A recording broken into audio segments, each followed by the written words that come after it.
ask me, I know nothing. She's just jumping on my dick. I know she like it 'cause Ya, Assalamualaikum warahmatullahi wabarakatuh. Perkenalkan, nama saya Ahmadin dari PGSD Universitas Muhammadiyah Mataram.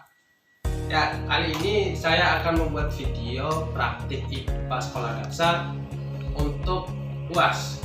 Jadi, untuk percobaan pertama, saya akan melakukan uji coba tentang gaya kohesi dan gaya adesi.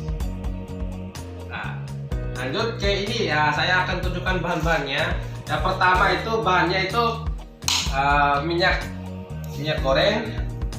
Nah, kedua air, ketiga daun talas.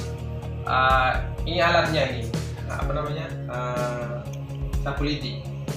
Jadi langsung saja kita masuk ke percobaan pertama. 3. Ya, untuk pertama kita taruh minyak 1 tetes ya guys. Ya, kita taruh tetes. Oke, terlalu banyak. Nah, kita coba disuruh dipisahin jadi 2 bagian. Coba lihat dulu guys. Ya. Oke, ini di sini minyaknya encer gitu, jadinya nggak bisa pisah. Lanjut ke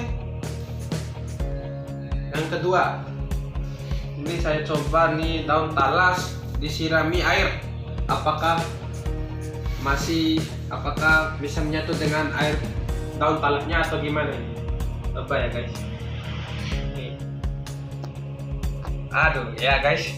Jadi daun talas ini tidak bisa menyatu dengan air. Bisa menyatu dengan daun talasnya.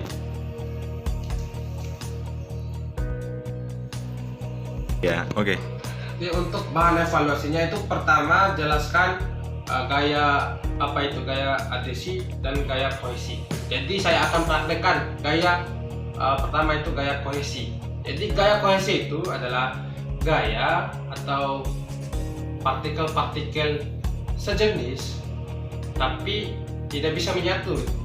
Nah, misalnya air sama minyak, ini kan sama-sama cairan. Jadi kita campur di sini, kita taruh minyak, kita taruh air.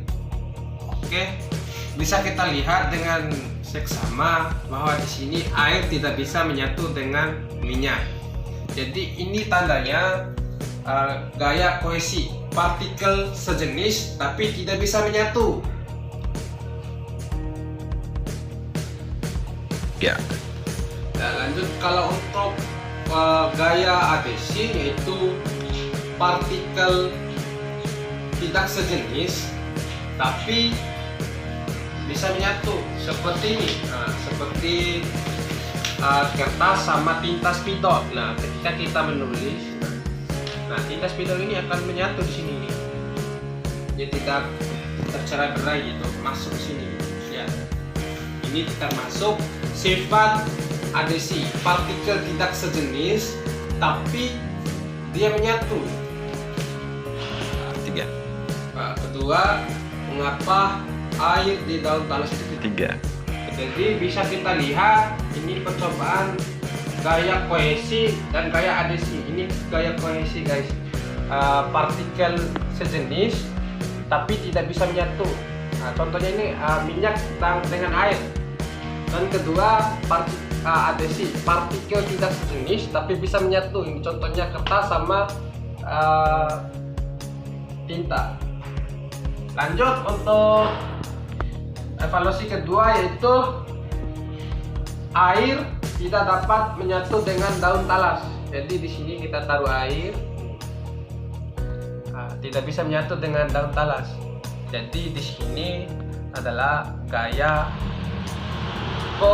kohesi, partikel sejenis tapi tidak bisa menyatu. Kenapa saya bilang sejenis? Karena di dalam daun talas ini mengandung air, tapi ada lapisannya yang mengakibatkan air tidak bisa menyatu dengan daun talas. Tapi daun talas ini mengandung air. Coba kita korek-korek di sini. Nih, dia ini akan basah sininya. Berarti di sini ini ada partikel atau zat yang sama antara air dengan daun talat. Ya, terima kasih. Ya, untuk percobaan pertama mungkin sampai sini saja. Kita lanjut ke percobaan kedua. Oke, guys, kita lanjut ke part 2-nya atau percobaan keduanya, yaitu tentang suhu dan kalor. Nah, yang menjadi pembahasan ini bahan konduktor dan bahan isolator. Jadi untuk bahan-bahannya udah saya siapkan. Pertama lilin dan ini sisir, korek api, sendok, buang receh, lem berangsek. Untuk kita coba untuk mengetahui ini apakah konduktor atau isolator. Nah, jadi kita bakar dulu ini.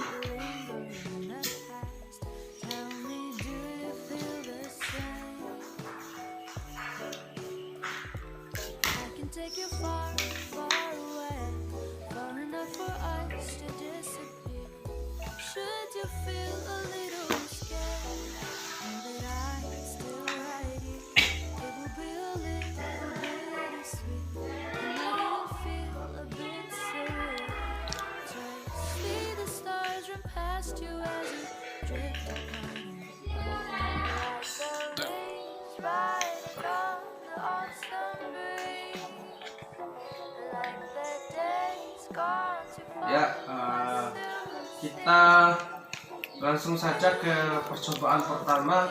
Kita pakai sendok dulu ya guys. Nanti saya jelaskan apa itu konduktor.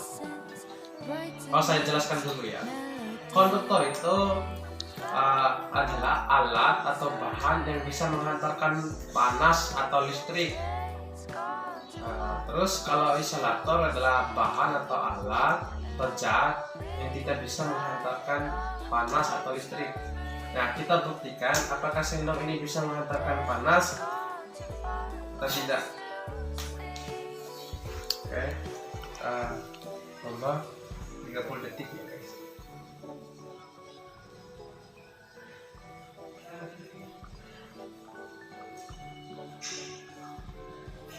Take you far, far away, far enough for us to disappear.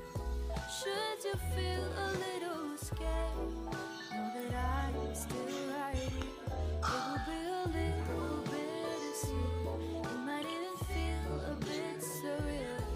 Just see the stars run past you as you drift behind the air.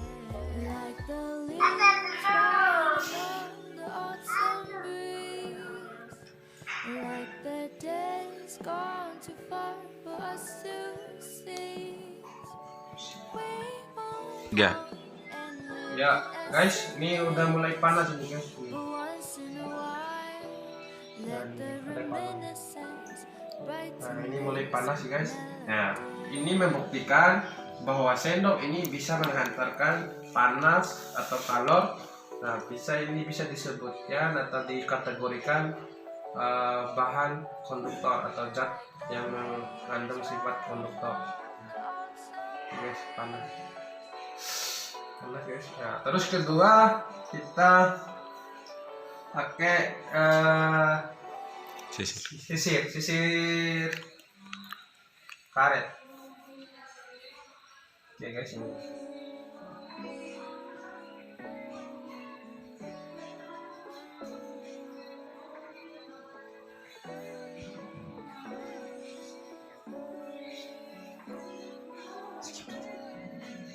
Dah. Ya guys, seperti yang kalian lihat di sini sisirnya udah dibakar, tapi tidak bisa menghantarkan panas sampai sini. Tapi kalau dipas apinya ini dia terbakar guys, tapi tidak bisa menghantarkan panas di sini. Jadi ini bisa dikatakan bahan isolator. Simpan terusan guys. Terus yang ketiga bahannya apa nih ya, lem berangsek. Kita coba ya guys.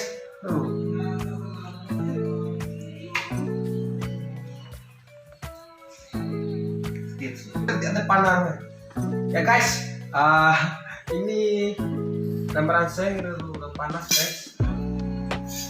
Panas betul. Nah, ini membuktikan ada bahwa seng ini bisa menghantarkan arus listrik atau panas ya. Berarti ini termasuk konduktor ya guys. Ya udah panas guys. Oke guys, kita lanjut ke selanjutnya. Ini ranting pohon guys. Nih kalian lihat ranting pohon. Nah, kita bakar di sini.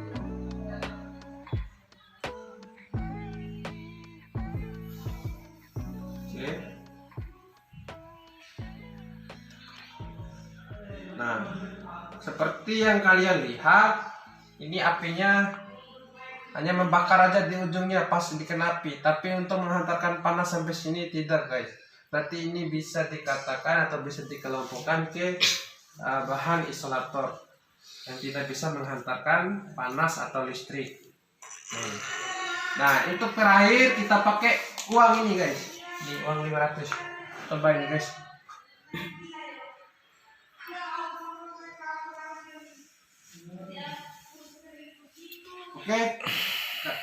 Oke guys, baru sebentar aja disimpan di api ini udah panas. Berarti uang ini termasuk ke dalam sifat konduktor, bisa menghantarkan panas. Ini sangat cepat ini guys, baru di sedetik atau 2 detik ini udah panas. Berarti ini termasuk konduktor guys. Jadi dapat kita tarik kesimpulan bahwa dari bahan-bahan ini saya kelompokkan sisir sama kayu ini isolator, tidak bisa menghantarkan arus panas ataupun listrik. Terus ini sendok sama seng sama uang logam bisa menghantarkan arus panas atau kalor atau listrik. Nah, ini dikelompokkan ke dalam kelompok konduktor yang bisa menghantarkan arus panas ataupun listrik. Ya. Untuk manfaat konduktor ini sendiri, yang pertama itu bisa menghantarkan arus listrik. Misalnya dalam kabel itu ada bahan semacam besi ataupun tembaga, bisa menghantarkan arus listrik sehingga listrik itu mengalir sampai jauh karena ada penghantarnya. Nah, terus kalau kegunaannya isolator itu di kabel juga itu, di luar kabel itu kan ada semacam karet atau bahan plastik. Jadi itu untuk menghindari kita dari sengatan listrik ataupun sebaran dari listrik ataupun panas. Jadi itu fungsi dari isolator itu sendiri. Sekian dari percobaan saya. Ini hanya percobaan untuk tugas kelas ya guys. Jadi lebih dan kurangnya saya mohon maaf. Bila fisabilillah, wassalamualaikum warahmatullahi wabarakatuh.